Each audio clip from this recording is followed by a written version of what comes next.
Welcome back to Switzer and Australia's business channel. Continuing on the theme of what stocks should we be chasing with the dollar set to head lower, we have the founder of Fat Profits, Angus Geddes, who is looking to raise his cash holdings ahead of 2015 apparently. How are you, mate? Very good, thanks, Pete. Well, I read that. I thought, gee, Angus must be a bit cautious. What's the story there? Well, look, I think we're sort of tentatively cautious. Like, we've held very low cash balances for most of this year, but you know, I think that the rally in US stocks is getting a little bit long in the tooth. Yep.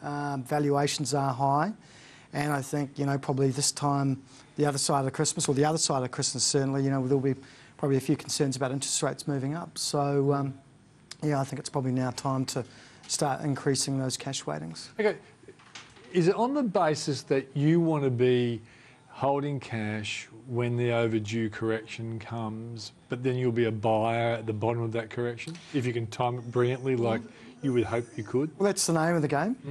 Look, certainly we want to sell up a few stocks that have run hard and build some cash. I guess, like in our international portfolio, the other thing we've been doing is actually overweighting countries such as China and Japan, which have very low compressed valuations compared to the US. So there's been a bit of allocation going on at the global level. Yep. But certainly in Australia, you know, we'd probably be leaning now more towards, you know, increasing our cash. Having said that, we've pretty much kept the accelerator down most of the year. Most of the year. Okay. So let's look at some of the companies. And I sent a note to you. I said I'd love you to give us your view on the banks, because a lot of our viewers hold banks. They've done very well out of them. A lot of people have self-managed super funds, and they might have bought CBA at $50, something like that. So even when it drops back in the 70s, they're still a long way in front. So how would you advise someone in that kind of position? Do they sell those, or do they sit on their profits because they're getting a nice yield? Do they add to them if they're very cautious investors? Look, I think if you're a fund manager and you're worried about the benchmark, you'd probably be lightening up. We've certainly been lightening up on some of our bank holdings. If you're a retail investor and you've been in the banks for a long time, I mean, are you really going to sell CBA out at, you know, $55, $60 and then try and buy it back at 30? Your yield would be about 8 plus franking credits. Correct. So, you know, and then you pay your capital gains tax, and you know, it's going to fall a long way before you can buy it back. So I think, you know, for retail investors, look, we certainly see the banks coming back a little bit. There's nothing wrong with taking some profits, but don't forget also, the minute that you cash out of the banks, then you've got to go and reinvest the money. And, you know, if you're sitting in cash, you're not actually getting too much in terms of yield, and I don't think Australian interest rates are going anywhere in a hurry. Yeah. Do you think banks will do well as interest rates rise? Because historically they have, haven't they? Look, there's no doubt about it. Their net interest rate margin expands, and that flows through to their bottom line. I'm probably a little bit cautious, I guess, going into a rise in the interest rate curve, because I think that will impact mortgage volumes. It's going to cause a slowdown. It's probably going to precipitate a little bit of a decline in property prices. I mean, remember '93 when property came off quite a big way. Yeah. So look, I think it could, in the short to near term, knock them around. But I think medium to longer term. But they also, the big four in particular, we can see that they're really competing hard on mortgages, and it's like that the wealth management side hasn't been a great story for some of them, and so that it looks to them like they're saying, let's try and get as many customers as we can, you know, locked in and paying us money over a long period of time. If they increase their proportion of mortgages, that's a pretty good profit provider, isn't it? As long as we don't get 10% unemployment in this country. Well, exactly. But you've hit the nail on the head. As long as we don't get 10% unemployment. Yeah. But you're a Kiwi, and that makes you more negative than an Australian. We're naturally more positive, and I was told this by a famous New Zealand treasurer. What was his name? Douglas. Roger Douglas. Yeah, he always admired us. He goes, even though we thrash you in rugby, you still turn up and think you can beat us. We almost had parity on the dollar this year. You guys are always competing, aren't you? Especially on the rugby field. Yeah.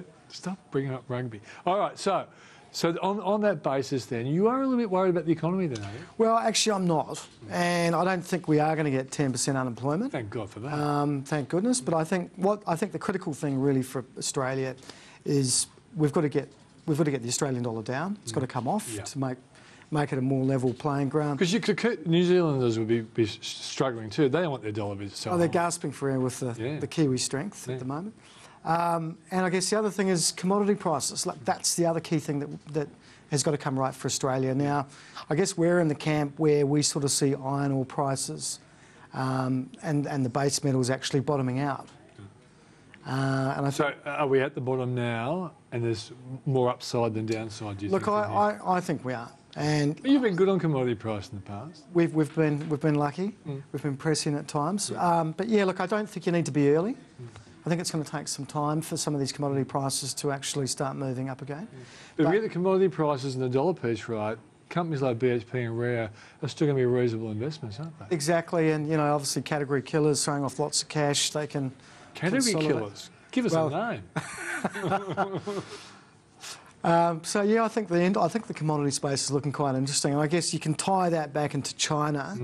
So I'm in the camp that sort of says that China's going up. I think the Chinese stock market is signalling, already giving us an indication of where the economy's going. It's leading by sort of 18 months. You don't worry about 1 month's figures, being negative, because that's all we've really had is one bad month. Yeah, no, I'm not too worried about that at all. And I think markets bottom out on bad news. And what we're actually finding over there at the moment, despite the trading action today, the Shanghai Composite was off 1.5, but I think it's actually been going up in the face of a lot of bad news. So I think that's actually telling us something.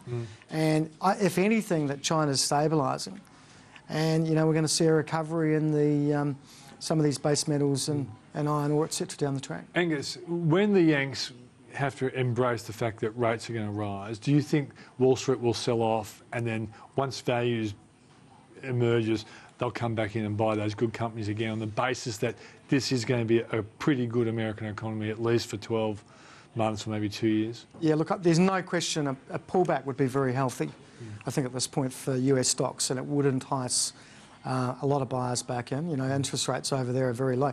I guess the question is, and you brought this up in your previous interview about the Federal Reserve, do they actually have, the guts to actually cause any form of disruption or instability in the financial markets?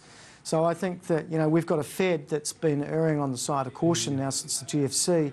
I really can't see them, red rag to the bull too much in terms of interest rates. I think Janet Yellen doesn't want a big correction because that would knock confidence. She's happy with like little 5s or 6% when the market comes back. And I can understand it. Her and Bernanke have been trying to get confidence up. You don't want a big, say, 12% sell-off where people are wondering, are we going to have a crash here or something like that? No, exactly right. I mean, confidence is a critical thing, and we've sort of been arguing for a long time. I've always thought that the Fed's actually been targeting asset prices to instill that confidence. Yeah, which makes sense. Now, we are running out of time, Angus, but what a couple of companies that you really do like going forward over the next 12 months? Well, we quite like Astro Japan Property Trust. Really? And that's a situation where you've got recovering Japanese real estate values. Still well down from the peak, plus, the yen's been going down, but maybe the Aussie dollar will go down faster than the yen. So I think that looks okay. Still like James Hardie. We were early in James Hardie and we're still there. You're not worried about the fact that they've got a problem with their compensation fund?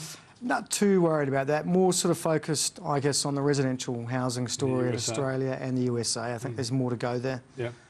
So still like those stocks. I think the gold stocks are getting interesting. You've been a gold man. I have been. Why do you like gold? Well, I think we've got a position in our fund. Look, I think that the central banks are still printing money and more are joining the party. The ECB look like they're getting ready. Bank of Japan, obviously. So what's your favourite gold stock then? Look, I think Evolution looks really interesting at sort of 75 cents. It's the best of the mid-caps, lots of value there. Okay, mate. Well, it's always good to see you. Good to see you, Pete. Come on more often. We miss you.